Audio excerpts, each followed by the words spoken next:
Começamos hoje um propósito, vai estar conosco até o final desse mês, em todas as quartas-feiras. E a pergunta é: qual é a sua próxima conquista? Qual é a sua próxima conquista? Ainda que seja algo, talvez, é óbvio, é claro que é isso. Deus sabe. Mesmo para situações lógicas e óbvias, Cristo perguntava: o que você quer? Mesmo para um cego que logicamente queria ver, mesmo para o leproso que queria ser limpo, mesmo para aquele que estava aprisionado pelas trevas, que queria ser liberto, Jesus dizia: o que você quer? Seja feita segundo a sua fé. Porque a declaração daquilo que buscamos, o porquê nós estamos aqui, nos mostra que a voz da igreja, a voz do povo de Deus é algo profético. O que quer dizer o profético? O profético é algo que tem um significado, uma simbologia, além do natural. O óleo, por exemplo, ele é algo profético para nós como igreja, porque simboliza sim para nós a presença do Espírito Santo de Deus. É um ponto de contato aqui na terra entre a nossa fé e aquilo que a palavra de Deus diz que Ele irá fazer por nós. Da mesma maneira, a palavra, a Bíblia vai declarar que há um poder, há uma revelação, há uma profundidade naquilo que nós temos liberado. Provérbios, capítulo 18, versículo 20. Abre a sua Bíblia comigo, Provérbios, capítulo 18, versículo 20. Para quem precisa de sabedoria na sua vida, o livro é Provérbios. Leia um capítulo por dia, em um mês, eu tenho certeza que Deus irá falar profundamente ao seu coração. Mas de forma específica, esse texto fala sobre o fruto da boca, sobre as nossas palavras. Provérbios, capítulo 18, versículo 20, declara: do fruto da boca de cada um se fartará o seu ventre, dos renovos dos seus lábios ficará satisfeito.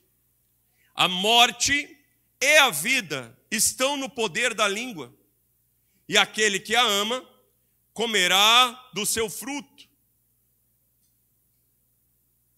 Olha para alguém do seu lado e diga: a morte e a vida estão no poder da língua. Olha, bate a mão no seu coração e diga: a morte e a vida estão na minha língua. E o texto fala de um poder que opera através disso. Então não é apenas uma palavra, não é uma declaração, não é só, é o que eu penso, é o que eu acho. A voz da igreja é uma voz profética. Lá em Gênesis, Deus mostra isso quando Ele diz: olha, Adão, toda a minha criação vai passar por você, toda a minha criação. Então eu vou dar ordem para todos os animais vão passar na sua frente. E a palavra que você declarar sobre cada um desses animais, assim será o nome de cada um deles. E lá vai Adão. Cavalo, boi, macaco, cachorro, papagaio, camelo. E no final, a Bíblia declara que cada palavra que foi liberada por Adão, por Deus, foi confirmada.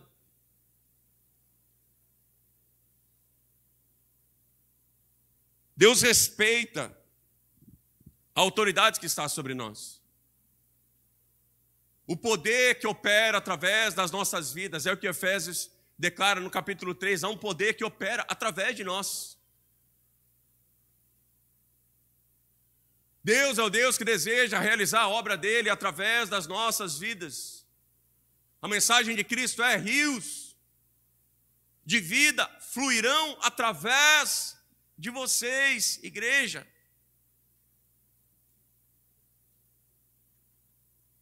E eu quero ministrar ao seu coração sobre a importância dessa voz profética da igreja. Em primeiro lugar, eu quero falar sobre aquilo que nós temos falado com a gente mesmo. Repita comigo. O que eu tenho falado comigo mesmo? Sabia que todos os dias nós temos 70 mil pensamentos? Todos os dias nós temos 70 mil pensamentos. É quase 3 mil por hora. Isso quer dizer o quê? Que a maior parte do tempo, a maior parte das conversas que você tem é com você mesmo. Acho que eu vou conseguir fazer isso, acho que não vai dar tempo. Que vontade de esganar aquela pessoa. E se eu fugir de casa? Será que eu vou no culto hoje? Será que eu vou no McDonald's ou no Burger King? McDonald's. Que roupa eu coloco hoje para ir trabalhar? Eu pago esse imposto ou não pago? Será que eu conto aquela mentirinha ou falo a verdade? A maior parte do tempo nós estamos conversando com a gente mesmo. É uma conversa. Você fala, você mesmo responde, você argumenta com você mesmo, você briga com você mesmo. Por que você fez isso? Não fiz por causa daquele outro. Geralmente, a gente bota isso para fora no banho. Não sei se você é louco que nem eu, mas no banho eu tenho umas DR louca comigo mesmo. A gente fala e faz careta, a gente faz cara de mal. Eu tenho um espelho ainda no banheiro, e não dá para você olhar no olho. E aí o negócio fica mais acirrado ainda. Livro de Mateus, capítulo 9, versículo 20. Conta a história da mulher do fluxo de sangue. É que abrir amém, assinala ali. Você já conhece a história. Mas eu não vou me atentar ao momento que aquela mulher toca nas vestes de Jesus e é curada. Porque o texto, ele não conta só esse momento. Tem um mistério aí. O texto começa dizendo que aquela mulher, ela estava em casa. E ela dizia consigo mesma. Ela estava falando com quem? Com ela mesma. E o que ela falava consigo mesma era: se tão somente eu tocar nas vestes de Jesus, eu vou ser curada. Se tão somente eu tocar nas vestes de Jesus, eu vou ser curada. Mulher, se tão somente você tocar nas vestes de Jesus, você vai ser curada. Não tinha mais ninguém ali. Ela estava falando e declarando o que iria acontecer com ela mesma. E eu pergunto de novo, o que você tem falado com você? Sabe que a pessoa pessimista não é aquela que fica só colocando para fora uma opinião negativa, porque a boca fala o que o coração está cheio. O que está colocando para fora é só o que está transbordando.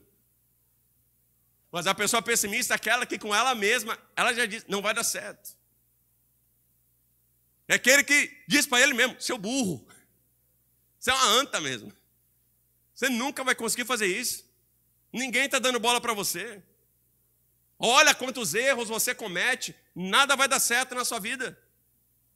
Está todo mundo contra você. Você trabalha e nada dá certo. Mas essa voz, querida, essa palavra, ela é profética. E você está sentenciando algo contra você mesmo. Você está declarando algo. E aquilo vai se tornar algo real na sua vida. Deus olha para a terra e diz: Samuel, eu encontrei um rei. E ele é o homem segundo o meu coração. Quando a Bíblia fala coração, não é o órgão, ok? É a mente. É a mente. Encontrei o homem com a mente, com os pensamentos segundo os meus. Gostei do que ele está pensando. Está falando de Davi. Davi era um adolescente, rejeitado pela família, rejeitado pelo pai, rejeitado pelos irmãos, que ficava sozinho o dia inteiro no meio do mato cuidando de ovelha. Que é o trabalho mais entediante que tem, porque ovelha é um bicho manso. Davi era alguém que não tinha ninguém, querido, ele não tinha amigos, ele não tinha família. Então ele ficava falando com ele mesmo. Ou ele estava adorando a Deus através do instrumento, ele se torna ali um excelente arpista, mas ele estava falando com ele mesmo. E Deus ouve aquela conversa e diz, gostei. Eu não sei o que ele estava falando com ele mesmo. Mas o menino estava confiante, estava falando coisas boas. Algo vai dar certo na minha vida, não é à toa que eu estou aqui. Eu não sou qualquer um. Ainda que ninguém goste de mim, Deus gosta. Eu vou fazer diferença na minha casa. Esse dia vai ser um dia de vitória. Deus, Ele é comigo. Ele se torna uma pessoa tão otimista que quando o animal selvagem vem, um leão vem pegar uma ovelha, ele não precisou pensar ou se animar ou buscar um conselho. A confiança dele era tão grande que ele vai atrás, o leão já está com a ovelha na boca, ele rasga o leão no meio, salva a ovelha. Quando vem o urso, é a mesma coisa. 60.000 soldados estão diante de Golias.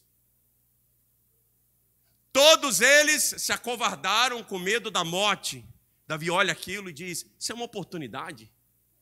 Se eu derrotar esse gigante, a história da minha família muda. É exatamente o que eu estava pensando. Eu estava pensando numa oportunidade de vencer nessa vida. Davi foi escolhido quando ele só tinha ele próprio para conversar. Perguntaram para Jesus, Jesus, qual é o maior mandamento? Para resumir a Bíblia assim, tem alguma coisa que seja mais importante? Jesus diz, tem. Ame o Senhor, seu Deus, acima de todas as coisas, querido, em primeiro lugar. De toda essa alma, de todo o seu entendimento, de todas as suas forças. Com tudo que você tem, ame a Deus em primeiro lugar. E aí Jesus diz o seguinte, mas tem um segundo mandamento que é equivalente ao primeiro. Que é ame o próximo como a si mesmo. Olha que coisa. Sabe que a dificuldade de se relacionar com os outros só reflete a sua dificuldade de se relacionar com você mesmo.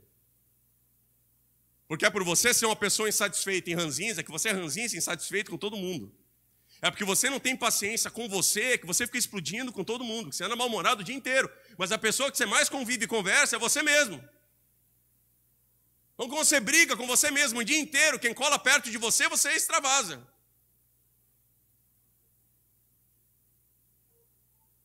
Você nunca vai conseguir amar alguém se você não se ama. Você nunca vai conseguir perdoar alguém se você não se perdoa. Você fica remoendo coisas que você fez lá atrás, lá do seu passado. Fica se culpando. Algo dá errado hoje. E você já pensa, lógico, né, seu idiota, 15 anos atrás você fez aquela bobagem lá. Você não se perdoa, você não se ama, você não gosta de você, você não tem prazer de estar com você. Não tem paz de estar consigo mesmo.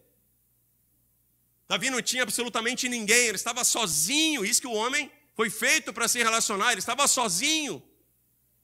Mas ele estava em paz.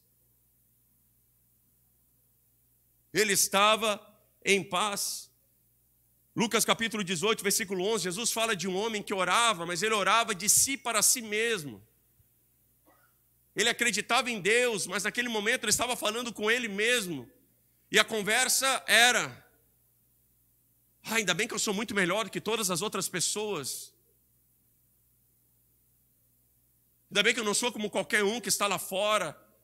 A soberba daquele homem foi gerada entre ele e ele mesmo. É o que estava no coração dele. Ele estava falando de si para si.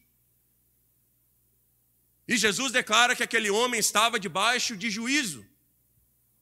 Que as orações não eram respondidas, ele não era abençoado por Deus. Por palavras que ele nunca havia declarado em voz alta. Ele estava falando com ele mesmo. Por isso o Evangelho afirma, Deus é um Deus onisciente, querido, onisciente. O universo do Espírito Santo são os nossos pensamentos. A Bíblia manda orar sem cessar. Como é que você ora sem cessar? Você vai ficar falando em voz alta o dia inteiro, você não vai conseguir trabalhar, filho. Onde você for, vão te demitir. Vão te chamar de maluco, de esquizofrênico. Mas você pode estar trabalhando e o seu pensamento está ali, ó, com Deus, e com você, e com Deus, e aquela coisa maluca, você fica ali resolvendo problemas e clamando, e aí vem uma música e você louva, e você faz uma oração, e você intercede por alguém. E a maior parte do nosso relacionamento com Deus acontece nos nossos pensamentos. O filho pródigo, ele foge de casa, ele faz um monte de bobagem, mas a vida dele muda no momento que a Bíblia declara. Ele caiu em si mesmo. Ninguém aconselhou ele. Ele não foi nem numa igreja, não foi em um culto. De repente, ele teve uma conversa com ele mesmo. E ele pensou, o que eu estou fazendo na minha vida? Chega de fazer bobagem. Chega de ser ingrato, chega de ser precipitado, chega de ser impulsivo, chega de desonrar o meu pai. Eu vou voltar para onde eu nunca devia ter saído. Ele cai em si mesmo. Há muitas pessoas que precisam entender, a crise não é com o seu patrão, não é no seu trabalho, não é com o seu líder. A crise, ela é dentro, é dentro. Não importa onde você for, você vai levar essa crise, esse problema dentro de você. Porque a crise ela está implantada ali. Você pode mudar de cidade, pode mudar de trabalho, pode mudar de igreja, pode mudar de ministério, pode mudar onde for, se você não estiver bem com você mesmo. Não vai dar certo o seu relacionamento com Cristo. Porque a base da vida com Cristo é amar o próximo, mas a condição é, antes, ame você mesmo. Seja paciente com você. Se perdoe. A maior parte do tempo, a nossa voz é uma voz profética. E essa voz, ela é sobre nós. Deus chama Josué. Josué já era um guerreiro, discípulo de Moisés. Era o único cara, quando Moisés estava orando, Josué estava orando. Ele já era um líder. Pois Deus chama ele por 6 vezes. Deus fala a mesma coisa. Josué, só tem um jeito, filhão. Tenha bom ânimo. Eu sou contigo. Mas você precisa ter bom ânimo. Você precisa ser corajoso. Você precisa de atitude. Você precisa ser um cara positivo. Eu vou ser contigo. E Deus falou, assim como eu fui com Moisés, eu vou ser contigo. Vai ser a mesma coisa. Eu sou Deus, eu não mudo. O que muda são as pessoas com as quais eu trabalho. Não existe acepção de pessoas, mas o universo do Espírito Santo em que Deus trabalha é o nosso coração, e isso muda muito, querido. É uma questão de foro íntimo, é uma questão pessoal. Diz a Bíblia, de tudo que você deveria guardar na sua vida, de tudo, guarde o seu coração, porque do seu coração vai proceder todas as bênçãos e as maldições que você viver nessa terra. A maior parte das respostas que nós estamos buscando caminham conosco o tempo inteiro. Mas é mais fácil a gente tentar um princípio, um ensino, uma direção ou algo de fora do que a gente abrir a porta lá do porão da nossa alma e dar uma vasculhada lá nas nossas feridas, nas nossas confusões, no nosso pessimismo, no nosso mau humor. Como é importante você estar bem com você mesmo. Otimismo, coragem, orgulho de quem você é, isso não está errado. Isso não está errado. Humildade não é você ficar se diminuindo e botando um monte de defeito em você mesmo. Humildade não é você pensar menos de você. Humildade é você pensar menos em você. Pense em quem está ao seu redor, que tem que te aguentar o dia inteiro. Pense em tantas coisas que Deus tem que fazer através da sua vida e não consegue fazer por causa do temperamento. E não importa se você descobriu qual é o seu temperamento, Se você fez um teste ali para ver a sua tipologia, junto à psicologia, não importa se você acredita em signo, querido, isso é bobagem. Mas tem gente que acredita ainda. Isso não vai fazer diferença nenhuma. Todos nós estamos indo para um lugar só, a estatura do varão perfeito. Pastor, mas eu estou ferido. Eu te entendo. Mas você não tem o direito de permanecer ferido. Todos nós nos ferimos nessa vida, mas nós não temos em Cristo Jesus o direito de permanecer ferido. Se cura, querido, e vai. Acredite, Deus é contigo, tenha bom ânimo. Confie em você, confie na unção que está sobre a sua vida, confie no seu conhecimento.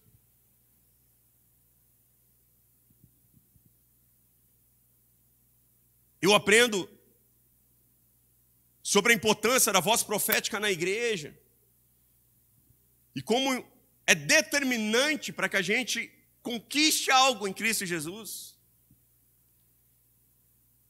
O que eu tenho falado com os outros.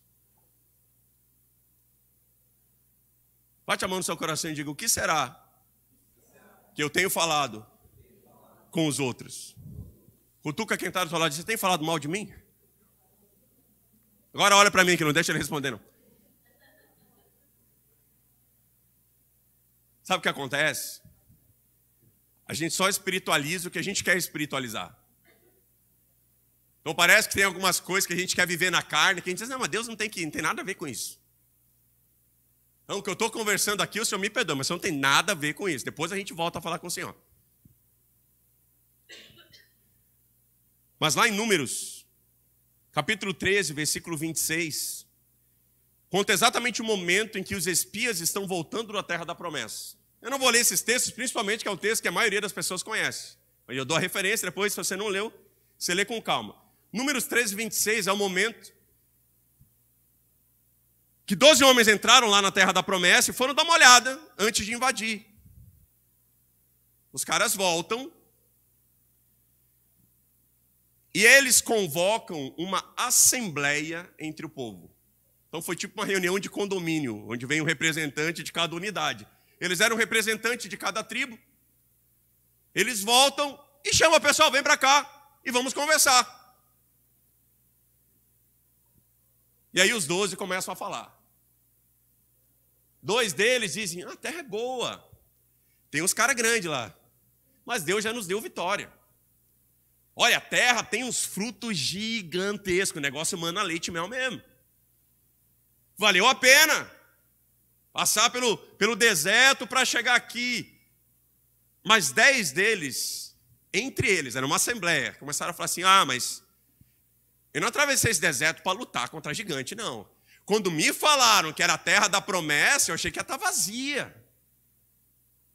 Estou cansado de caminhar um monte no deserto, quer dizer que eu chego aqui agora, eu vou ter que pegar uma espada e vou ter que lutar com um cara de 3 metros de altura. Não, isso está errado. E o texto diz que um deles diz assim, é verdade. E quando eu entrei naquela terra, eu me senti um gafanhoto. Isso é um crente pessimista. O cara está no lugar certo, na hora certa, para viver o cumprimento da promessa. E a imagem que ele tem dele próprio é, eu sou um gafanhoto. Ele diz, e tem mais, vocês são tudo um bando de gafanhoto também. Os gigantes vão pisar em vocês. Deus desce na hora. Não era um culto. Não era uma reunião de oração, não era uma reunião de intercessão. Era uma assembleia geral. Entende? Era uma reunião quase que política. O povo só estava ali expressando a opinião e pegando o feedback ali dos espias. Deus desce na hora. Diz, olha, os 2 caras que falaram coisas boas para vocês, eles vão entrar na terra da promessa. Agora o restante vai morrer todo mundo. Volta para o deserto, eu vou matar um por um de vocês, um por um. Quando morrer todo mundo, eu trago vocês de volta e a gente entra. Eles estavam só conversando entre eles. Ninguém falou o nome de Deus, ninguém invocou a Deus, ninguém prestou um culto, ninguém cantou uma música, ninguém fez nada. Ninguém fez nada. Só que Deus, ele não é só onisciente, Deus é onipresente também, ele está em todos os lugares. Ah, mas coisas estão tão difíceis. É que Deus conhece a sua conversa lá no WhatsApp. Ele conhece. Puxa.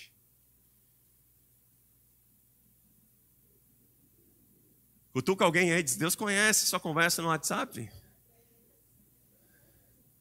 E sabe o que mais? Deus está de olho no seu Instagram também, no Facebook, no seu e-mail. E poxa, você apagou o histórico do seu navegador na internet, mas Deus viu, Deus está por dentro de tudo. Deus sabe aqueles contatos de WhatsApp lá de ex-namorado que você coloca lá pipoca, né? Pizzaria.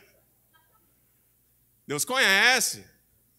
Deus sabe que no meio daqueles 1.500 lá no teu Facebook que ninguém olha, tem uns perdidos e umas perdidas lá que fazem parte do teu passado, que não deviam estar lá. Você vai lá só para dar uma lembradinha, para dar uma curtida, deixar um comentário em algum lugar. Ah, pastor, Deus não tem nada a ver com isso. Ah, tem, querido. Porque felizmente ou infelizmente para alguns, Jesus naquela cruz comprou toda a nossa vida, não só uma parte. Comprou 24 horas do meu dia.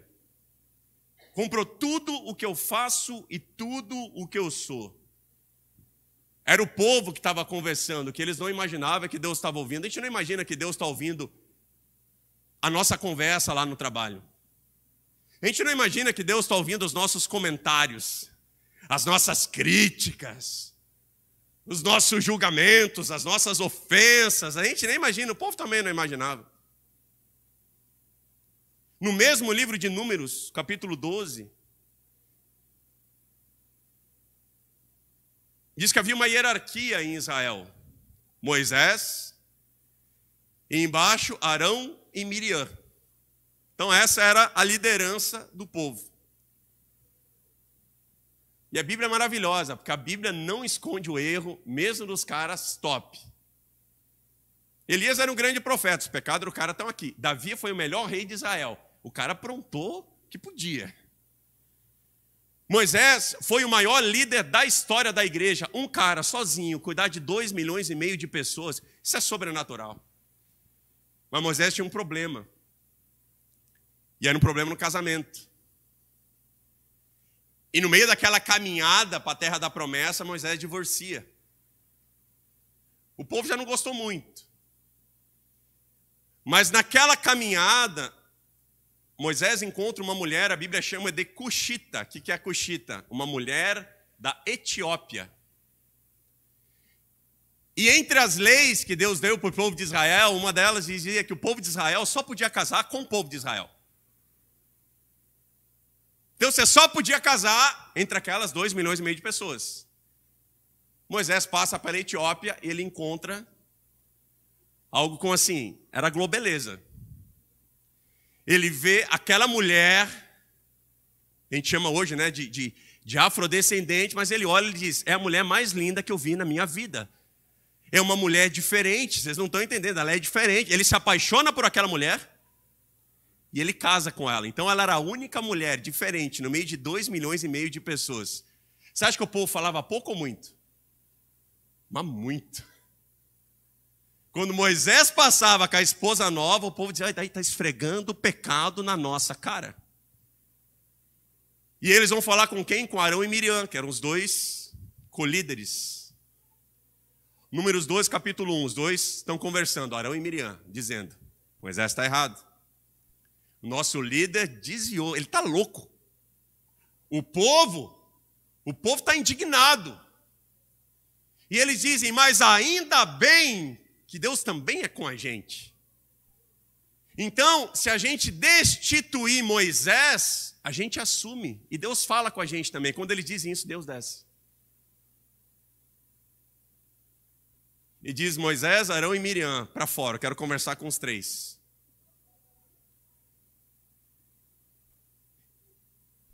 E Deus diz, com Moisés me entendo eu, porque fui eu que coloquei ele como líder. E de fato, a mão de Deus pesa sobre Moisés, ele vê a terra da promessa e não entra. A conta chega. Mas sobre Arão e Miriam, Deus libera uma praga sobre eles e uma palavra de condenação. Eles não estavam em oração nem intercessão, querido. Eles estavam conversando entre eles. Eu vou dizer, eles tinham razão ou não? Tinham. O que Moisés estava fazendo estava errado? Estava errado. Mas quando entre eles, conversam sobre a possibilidade de se rebelar, de criticar, de derrubar Moisés, Deus desce na hora e diz: não gostei da conversa de vocês. Lepra para os dois. Vamos criar vergonha na cara. Arão ainda escapa da lepra porque ele era sacerdote. Deus está prestando atenção nas nossas conversas. Há um problema que entrou na igreja alguns anos atrás, que é a falta de leitura bíblica.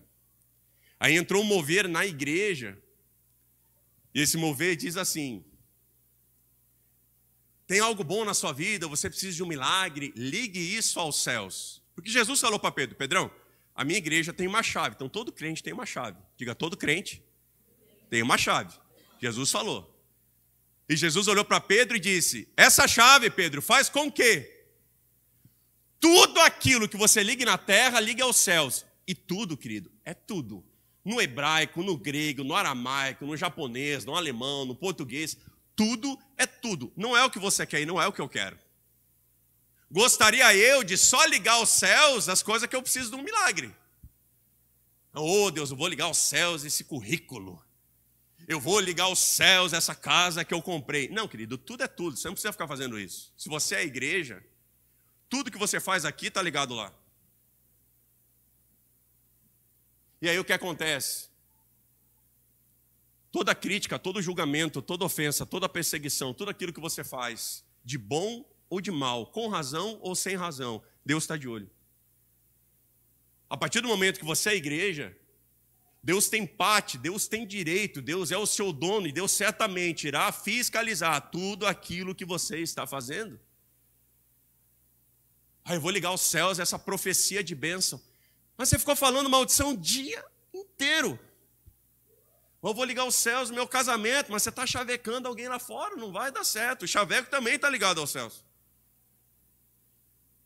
A ofensa, o julgamento, a ilegalidade, a imoralidade, a prostituição, a pornografia, está tudo sendo ligado aos céus, e de Deus não se zomba.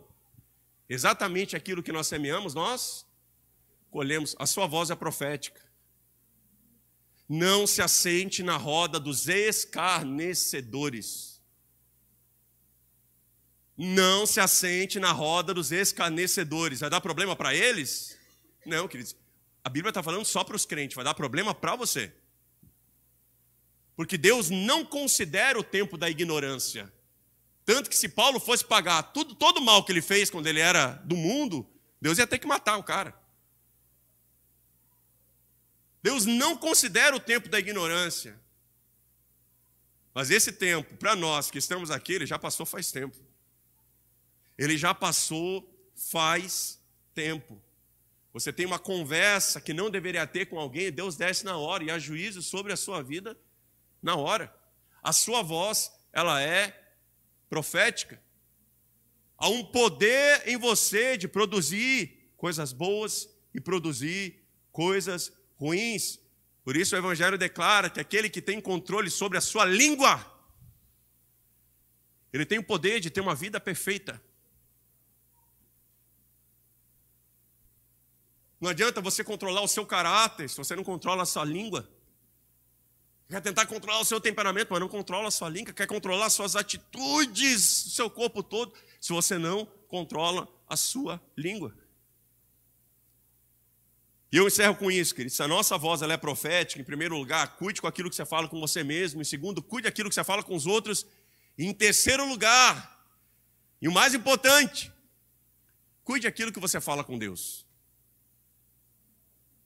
Cuide aquilo que você fala com Deus, porque felizmente ou infelizmente para alguns, quando você fala com Deus, Ele ouve. Que beleza fosse se nós pudéssemos orar sem preparo.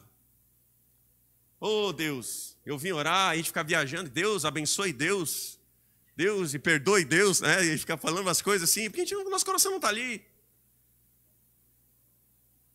A gente fica meio entediado e diz, eu vou pedir algo.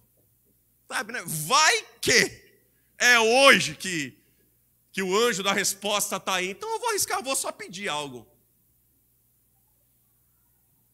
Sabe qual é o problema de você pedir algo sem saber se aquilo vai ser bom ou não para você? É que Deus responde, querido.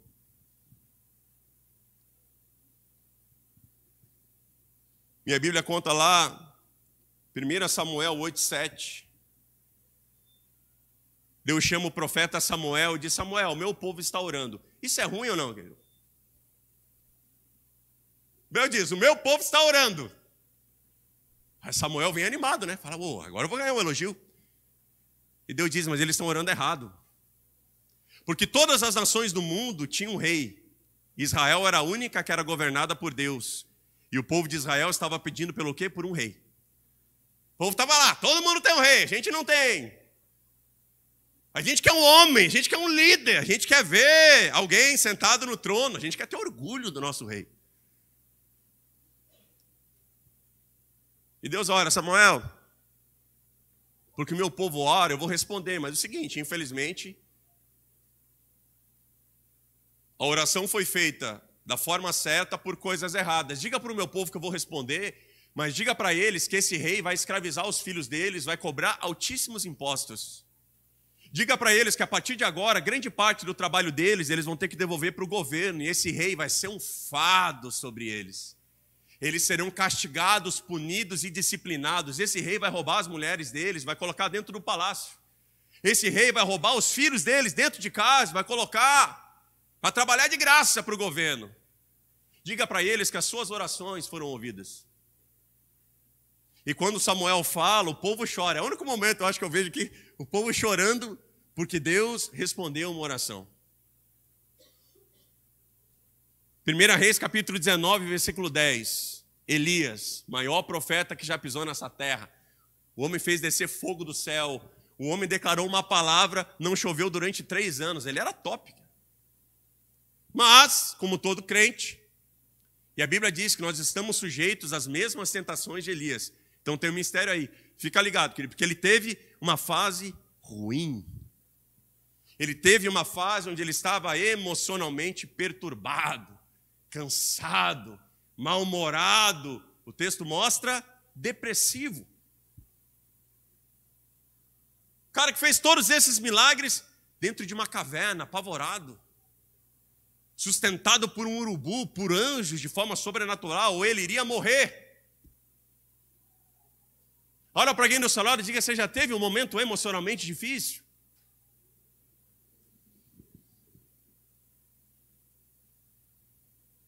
Todos nós já tivemos. Mas Deus continua sendo Deus, querido. E Elias, ele vai orar no dia ruim. E ele entra mal-humorado para falar com Deus. Cara, querido crente, tem que tomar muito cuidado com isso. Elias diz, Deus, o senhor sabia que só eu sou crente? Isso é oração de crente ranzinza. Deus, sabe que lá na igreja só eu sou crente, está todo mundo errado. Os meus irmãos estão errados, os meus líderes estão errados, meu pastor está errado. Só eu sou crente, Deus. Só eu leio a Bíblia. Eu estou desconfiado que ninguém mais ora naquele lugar, ninguém presta para mais nada, não. A minha vontade, Deus, é sair daqui e abrir uma igreja. Deus Pai, Deus Filho, Deus Espírito Santo e o Fausto. É o quarteto que o negócio vai dar certo, porque o resto só atrapalha. Elias diz, só eu. E eu estou me sentindo mal, porque eu estou aqui sozinho e quer saber? Eu não quero mais, eu me demito. Estou cansado de fazer a tua obra, estou cansado de fazer as tuas coisas, estou cansado da tua palavra, estou cansado. E Deus faz o quê? É oração, querido. Deus responde, Deus ofre. Deus diz, filho, você sabia que tem 7.000 joelhos que não se dobraram diante do diabo? Eu tenho um exército. Esse exército vai trazer avivamento. Mas como você pediu demissão, eu até tenho mais algumas coisas para fazer, eu tenho que ungir rei, eu tenho que mudar algumas coisas para trazer o avivamento, mas você, querido, você morre agora. Deus tinha muitas coisas para fazer através de Elias. Deus mostra que o cenário e a vida que ele estava vendo está de uma ótica totalmente errada. Ele fez uma oração perturbado emocionalmente e só um crente louco, não olha para o lado, mas pode ter alguém perto de você, só um crente louco olha para Deus e pede demissão. Cristo, você está pedindo demissão, você está pedindo o quê? Não é folga da igreja, você está pedindo para morrer. Porque você só está aqui vivo hoje na minha frente, porque Deus olha para você e acha que você é útil. Porque o dia que você não for útil, Ele te mata. Você fica triste, a sua família fica triste, mas Deus fica feliz, porque Ele vai tratar com você lá em cima. A Bíblia diz que Deus tem prazer quando morre um crente. A Bíblia tem umas coisas meio malucas. Então Deus tem pressa em te encontrar lá em cima. Aí o cara vai lá e pede demissão. E não sei o que ele pensou que ia acontecer. Foi recolhido.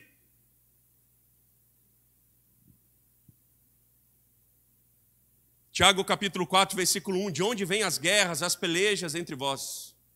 Porventura não vem disso, a saber, dos vossos deleites, que os vossos membros guerreiam? Cobiçais e nada tendes, matais e sois invejosos e nada podeis alcançar, combateis e guerreais e nada tendes, porque não pedis. Pedis e não recebeis, porque pedis mal. Então o Tiago fala sobre duas crises. Tem o povo que não ora, e aí não recebe. E aí Tiago diz, tem o povo que ora, mas continua na desgraça, porque ele ora e ora mal. E Tiago declara, porque ele ora só por coisas que ele acha que quer, o que ele acha que precisa. Ele não pensa antes de falar, ele está com fome, ele ora por comida, ele vê um carro na rua, ele ora por aquele carro. Ele vê alguém trabalhando, ocupando uma posição em algum lugar, ele diz, eu quero aquilo para mim. Ele diz, eu quero casar com essa mulher, eu quero morar naquele lugar. E assim ele vai. E assim ele vai construindo uma vida de oração que é uma heresia espiritual. Porque está completamente distorcida e fora da vontade e da palavra de Deus. Então eu não posso orar por essas coisas que eu quero, não posso orar por conquistas. Pode. Deve, a oração mais ousada que já foi feita na Bíblia foi feita pela mãe dos apóstolos João e Tiago. A mulher chega para Jesus e diz, Jesus, o reino é teu, então o Senhor é o rei. Beleza. Mas se for possível que os meus 2 filhos sejam os vices-reis, um sentado à direita e um à esquerda. Então a única coisa que aquela mulher pediu é que Tiago e João ocupassem as posições mais altas em relação a toda a humanidade, só isso. Foi algo tão grave que os outros apóstolos ficaram furiosos, irritados, porque Tiago e João tinham neles uma vontade de crescer e de conquistar. Se não fosse para a gente conquistar algo, Jesus teria olhado para a mãe deles e para eles e dito, vocês são loucos. Conquistar coisa não é para crente, não. Crente não pode ter nada, crente não pode ter um título, ter um cargo, crente não pode ter dinheiro, crente não pode ter status. Mas não é isso que Jesus diz. Jesus olha para eles e declara, vocês podem beber o meu cálice? Vocês podem estar aliançados comigo? Eles disseram, podemos. Então tá bom, o caminho para essa conquista, quanto mais vocês servirem nessa terra, mais longe vocês vão chegar. Ele dá a receita do bolo, Jesus dá o caminho para que esses homens pudessem alcançar aquilo que eles estavam buscando.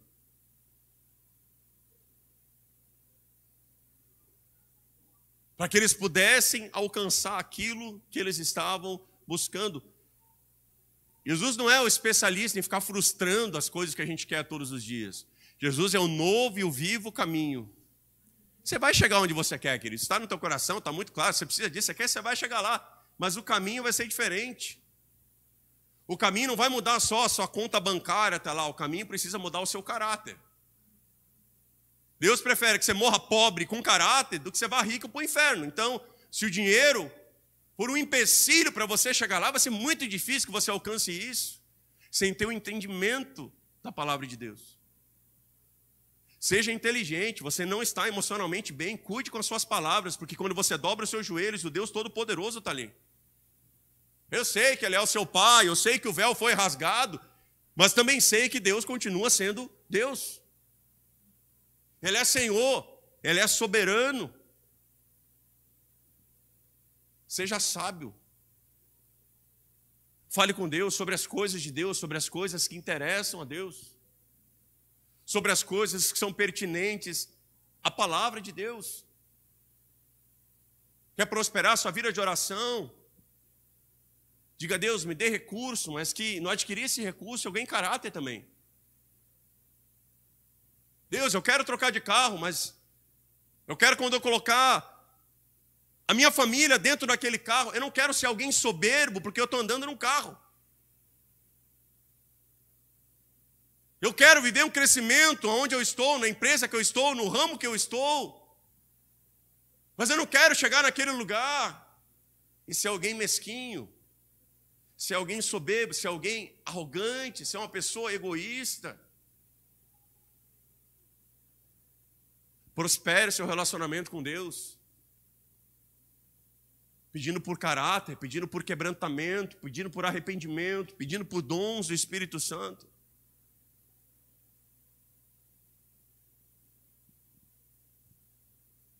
Eu te convido a se colocar de pé essa noite.